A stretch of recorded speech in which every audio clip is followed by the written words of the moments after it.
is there such a thing as evil? Because there are many people who don't believe in that idea. But when you read what is done by some people to other people, there's no other category except to say this is evil. Yeah. This is evil. And it's hard to say why we know that, but we know that. It's so horrifying that it goes beyond error, mistake, bad. There's something deeply evil. And you describe in the end of the second book some of these things, some of these executions, which I don't really want to go into right now because it's so horrifying. But what does it do to you to live with that? I mean, you're saying you're a little girl and you're forced to attend the execution of your friend's mother. Mm.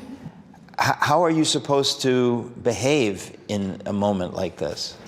So, I mean, the fact that you can be depressed or traumatized, to me, that's a definition of privilege. Like in North Korea, you don't have the word depression because how can you possibly depress in a socialist paradise? It doesn't give you the word depression to describe that. And now I came to America, I was writing that first book. My agent in New York was asking me, Yeonmi, you need to go to see a therapist. You're traumatized, you have PTSD. And I was like, what's a trauma, right? And she's like, here are the thing Americans do, you know, go talk to somebody. I asked her, like, how much is it? Like, she normally charges $700, but it's like $250 for you, special rate. I was like, no, thank you.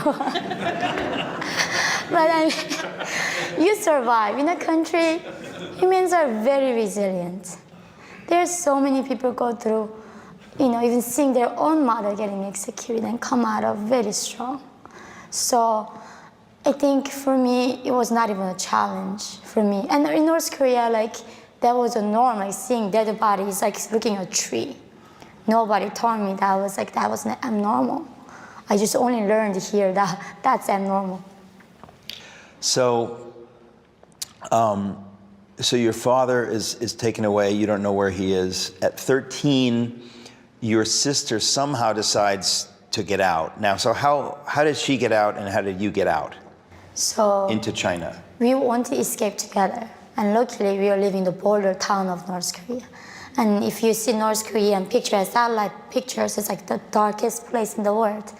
I keep telling my friends who are very passionate about climate change, like, go to North Korea. We have Earth Day every day. We don't have non-impact whatsoever. We eat insects, you know, we don't butcher cows there. It's a paradise. But because of that darkness, I was able to see the lights coming from China at night. And that's when we got some clue. Maybe if we go to China, we might find a bowl of rice. So when I was escaping from North Korea, I did not escape for freedom. I was escaping for a bowl of rice.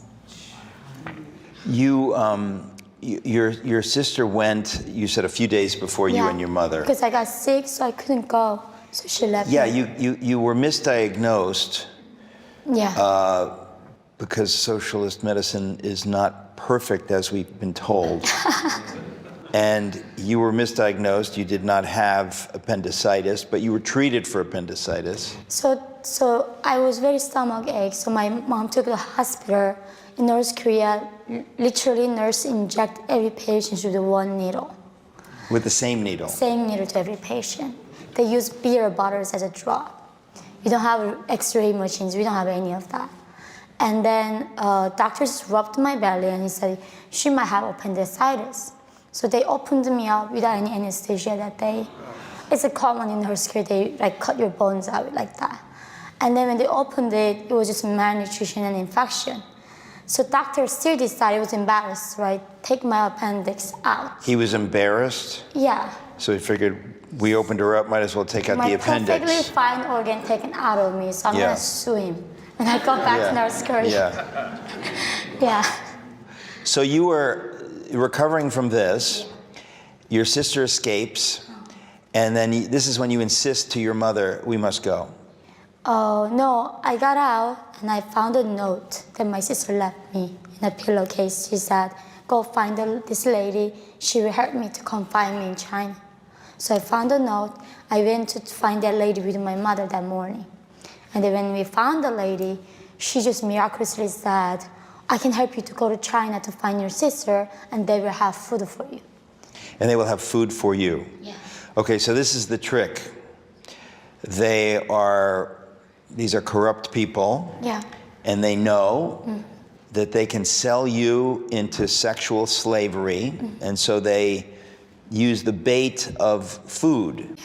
So you and your mother believe this woman because your sister obviously went through the same thing. Yeah. And she said she left you a note that if you go to this woman, she will help you. Yeah. So I think this is where people don't, I think, hard to understand. Even though as horrific as human trafficking is, to me, I think I talk about in my book that two things I'm most grateful for. One is that I was born in North Korea, one that I escaped. And that means that I was sold. If she didn't sell me, I would not be here. I'd be dead. So she even sold her own daughters.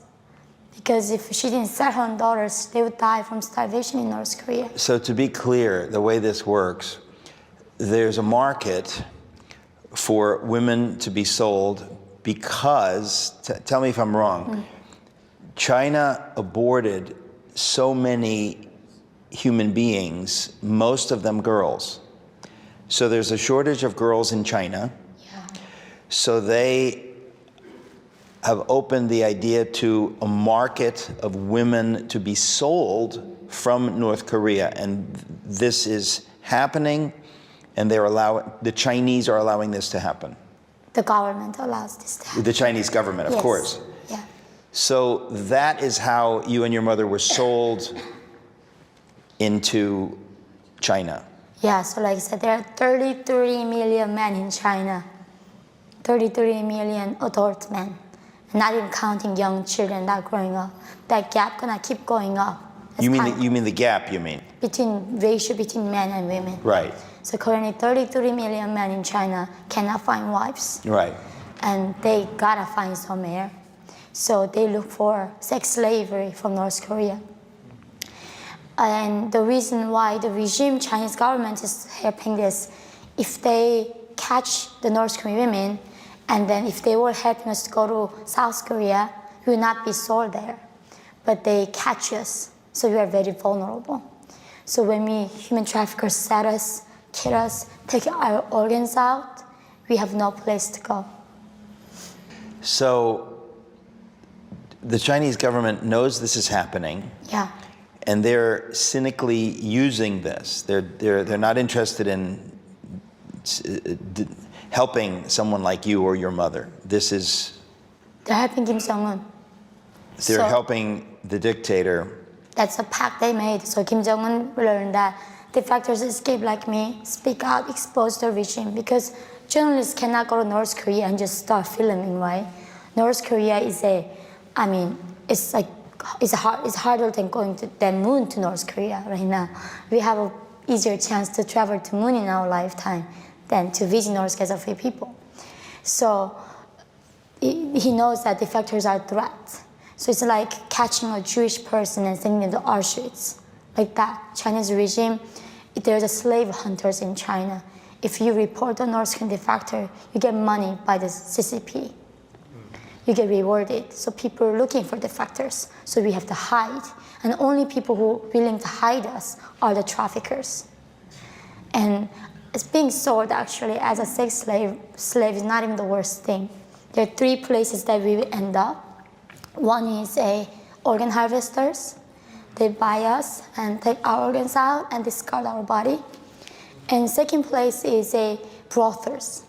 They put a girl in a room, has no even window, tiny little room, and let her get raped up to 500 times a day. And they last less than 6 months and they die.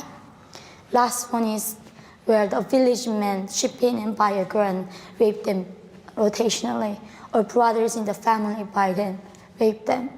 So that's the place we end up, and there are right now 300,000 of them in China. So this is China today. It's continuing right now.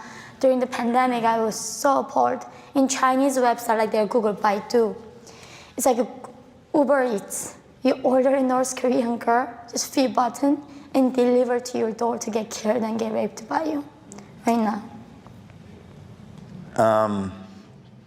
There are many people in America making a lot of money off of China and doing business with China, and we never hear these stories. Because of that.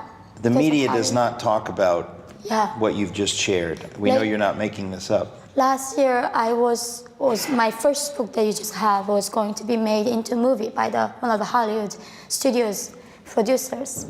And this producer sent me a script. And in the script, it said, China was my promised land.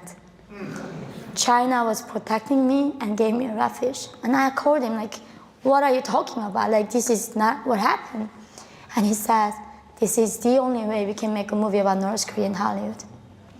That's why there are so many movies about Holocaust, but not even one single movie. There's genocide of Congo, Hotel Rwanda, right? Nobody dared to touch North Korean genocide because of Chinese influence in Hollywood and American mainstream.